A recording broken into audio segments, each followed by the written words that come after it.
Bismillahirrahmanirrahim. Assalamualaikum warahmatullahi wabarakatuh.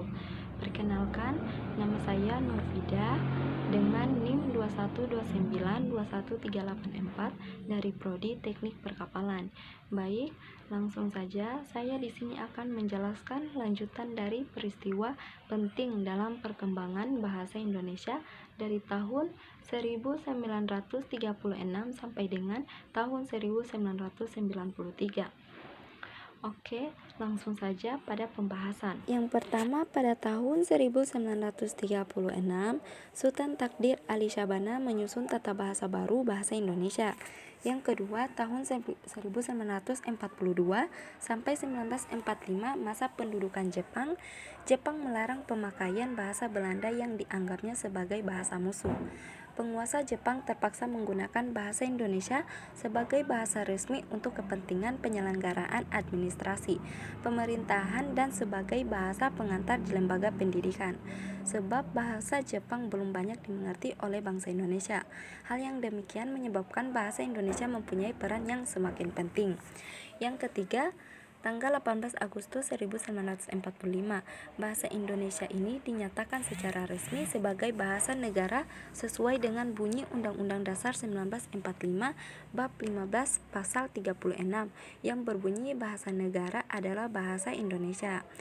Yang keempat, tanggal 19 Maret 1947 melalui SK nomor 264 A47, Menteri Pendidikan, Pengajaran, dan Kebudayaan Master Suwandi meresmikan penggunaan ejaan Republik sebagai pengganti dari ejaan Van Ophuijsen yang sebelumnya berlaku. Yang kelima, tahun 1948, terbentuk sebuah lembaga yang menangani pembinaan bahasa dengan nama Balai Bahasa. Lembaga ini pada tahun 1968 diubah namanya menjadi Lembaga Bahasa Nasional dan pada tahun 1972 diubah menjadi Pusat Pembinaan dan Pengembangan Bahasa yang selanjutnya lebih dikenal dengan sebutan Pusat Bahasa. Yang keenam, tanggal 28 Oktober sampai dengan 2 November 1954 dilaksanakan Kongres Bahasa Indonesia II di Medan. Kongres Bahasa Indonesia II ini adalah perwujudan mengenai tekad bangsa Indonesia untuk tetap terus menyempurnakan bahasa Indonesia yang diangkat menjadi bahasa kebangsaan serta ditetapkan menjadi bahasa negara Indonesia.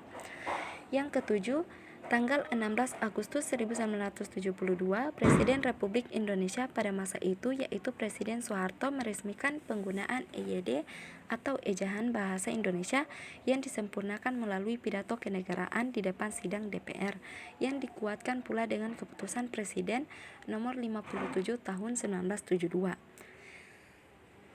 Yang kedelapan, pada tanggal 31 Agustus 1972, Menteri Pendidikan dan Kebudayaan pada masa itu menetapkan mengenai pedoman umum ejaan bahasa Indonesia yang disempurnakan serta pedoman umum pembentukan istilah resmi diberlakukan di Indonesia atau wawasan Nusantara.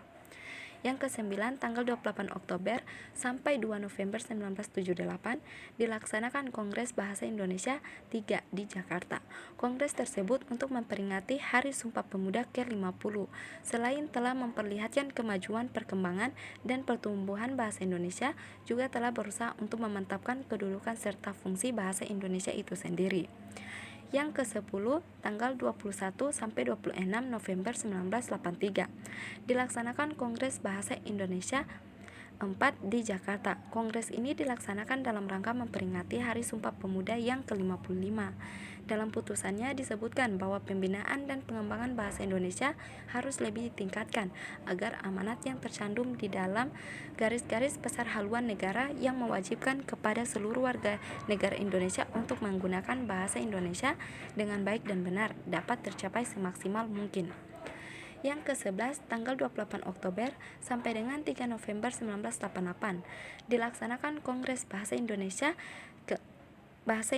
ke-5 di Jakarta. Kongres Bahasa Indonesia 5 ini dihadiri oleh sekitar 700 pakar bahasa Indonesia dari seluruh Indonesia serta terdapat peserta tamu dari berbagai negara sahabat.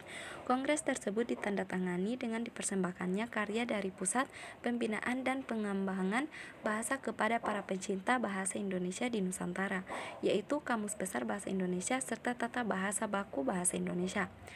Yang ke-12, tanggal 28 Oktober sampai dengan 2 November 1993 dilaksanakan Kongres Bahasa Indonesia ke-6 di Jakarta. Pesertanya yaitu 770 pakar bahasa dari Indonesia dan terdapat 53 peserta tamu dari mancanegara meliputi Amerika Serikat, Rusia, Australia, Brunei Darussalam, Jerman, Hong Kong, Italia, India, Jepang, Korea Selatan, dan Singapura. Kongres ini mengusulkan supaya Pusat Pembinaan dan Pengembangan Bahasa untuk lebih ditingkatkan statusnya menjadi Lembaga Bahasa Indonesia dan mengusulkan agar disusun Undang-Undang Bahasa Indonesia.